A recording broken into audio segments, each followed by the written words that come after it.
जय हिंद साथियों, मित्रों, आइए इस क्लास में भक्ति आंदोलन के सिरमौर कहे जाने वाले, जिन्होंने भक्ति आंदोलन को दक्षिणी भारत से उत्तर भारत में लाने का प्रयास किया, जिन्होंने दक्षिण भारत से उत्तर भारत भक्ति आंदोलन की अलख जलाई, आइए हम इस क्लास में उसी महान आत्मा, महान पुरुष की चर्चा करें। मित्रों, एक कहावत कही जाती है कि द्रविड़ भक्ति उपजे लायो रामानंद, यानी दक्षिण भारत में भक्ति उत्पन्न हुई थी, भक्ति काल का ओरिजिन पॉइंट माना जाता है, लेकिन उत्तर भारत में लाने का काम किसने किया?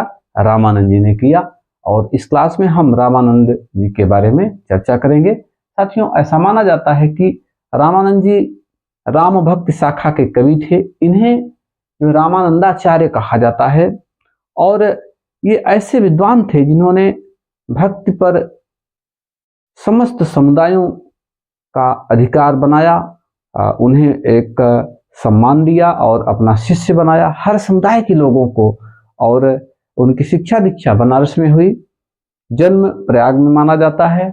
और इनके पिता का नाम पुण्य सदन था, जो ब्राह्मण थे, और इनकी माता का नाम सुशीला था, और इनकी पत्नी का नाम, दो पत्नियां थी, पद्मावती और सुरसरी। ये इनके जीवन का जो इनका पारिवारिक बैकग्राउंड हुआ, ये हुआ। और साथियों, इनकी शिक्षा काशी के श्री मठ में हुई। और आपको बताना चाहेंगे कि काशी का जो श्री मठ है, बाद में रामानंद जी का एक रामानंदी संप्रदाय का केंद्र बन गया। इस बात को भी आप पॉइंट करेंगे। और इन्होंने बैरागी संप्रदाय और रामानंदी संप्रदाय की स्थापना की। मित्रों, आगे आपको बताना चाहेंगे कि एक इन्होंने समाज के सब वर्गों को जोड़ने का प्रयास किया। हमने अभी कहा, जात पात पूछे नहीं कोई, जात पात पूछे नहीं कोई, हरि को भजे सो हरि का होई। ये ऐसा किसने कहा? ऐसा कहा रामानंद जी ने। तो जाति पाति पूछे नहीं कोई, यानी जाति पाति को कोई नहीं पूछता या कोई न पूछे। हरि को भजे, यानी जो ईश्वर का भजन करेगा वह ईश्वर का होगा, किसी भी जाति का होगा, किसी संप्रदाय का होगा। आगे उन्होंने सगुण और निर्गुण दोनों संप्रदायों को प्रश्रय दिया, संरक्षण दिया, दोनों का सम्मान किया। उनके शिष्यों में सगुण भक्ति के भी थे, निर्गुण भक्ति के भी थे। आगे हम आपको बताएंगे।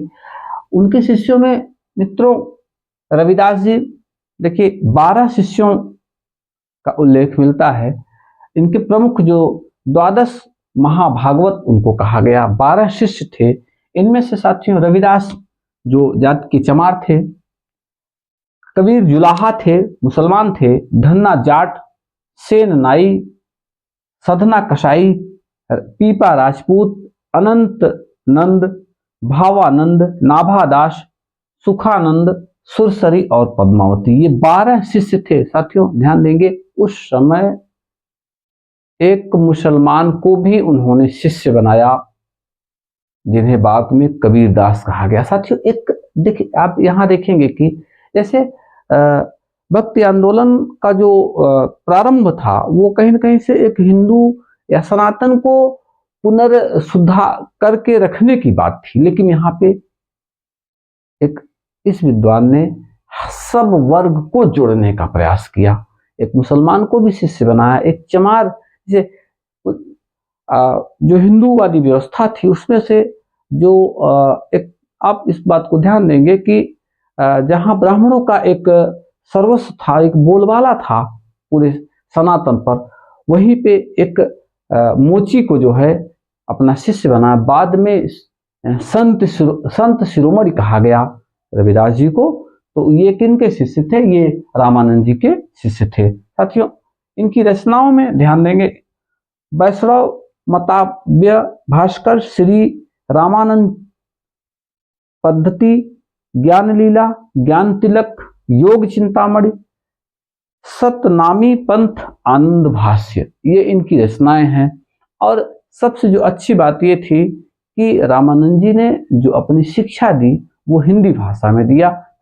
जो उस समय तात्कालिक उत्तर प्रदेश या उत्तर भारत की सबसे लोकप्रिय भाषा बनी थी हिंदी, उस भाषा में अपना जो है प्रचार और प्रसार किया, ताकि वहाँ के आम जनमानस को भक्ति आंदोलन की बातें समझ में आए, इसलिए उन्होंने प्रयास किया कि इनको हिंदी भाषा में समझाने की बात कही गई। साथियों, एक चीज और आपको बताना चाहेंगे यहाँ पे लास्ट में, अंतिम में, कि रविदास जी ये हो चाहे कबीरदास जी हो, चाहे इनके जो 12 शिष्य थे, इन लोगों ने, इनमें से कुछ भक्ति सगुण थे, कुछ निर्गुण थे, तो सबको लेके चलने का, यानी देखिए सोचने की बात यह है कि भक्ति आंदोलन में एक ऐतिहासिक कदम उठाने का प्रयास किया रामानंद जी ने। तो आप इसका अध्ययन करेंगे। जय हिंद साथियों।